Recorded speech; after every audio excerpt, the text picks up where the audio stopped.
The third group, they're called the Gnostics. The Gnostics were like the outside of the fold of Christianity, and they call them the heretics because they are very Sufi in their way.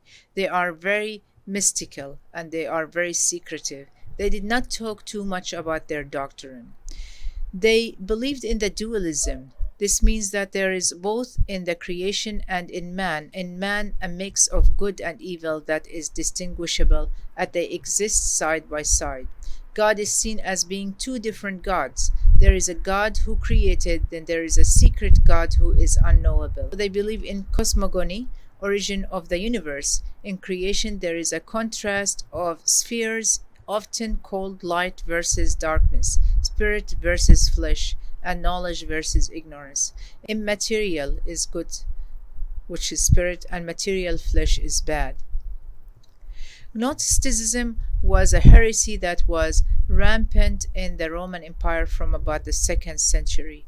Its name came from the Greek word from knowledge, gnosis. So in order to have salvation, you have to have some kind of secret knowledge that Jesus gave that knowledge to his disciples, and his disciples passed them on to their also to their students and disciples. The Gnostics believed that the knowledge was way to salvation. For this reason, Gnosticism was condemned as false and heretical by several writers of the New Testament.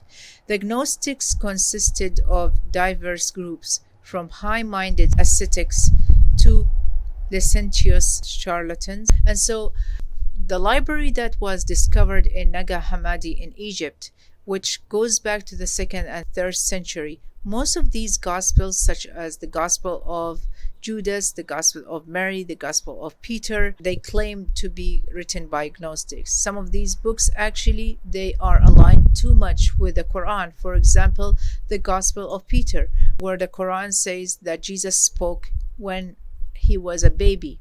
Now, this is not mentioned in the 4 Gospels that we have, which is Matthew, Mark, Luke, and John, but they are mentioned in one of the Gnostics Gospels, which is the Gospel of Peter. Also about the crucifixion of Jesus.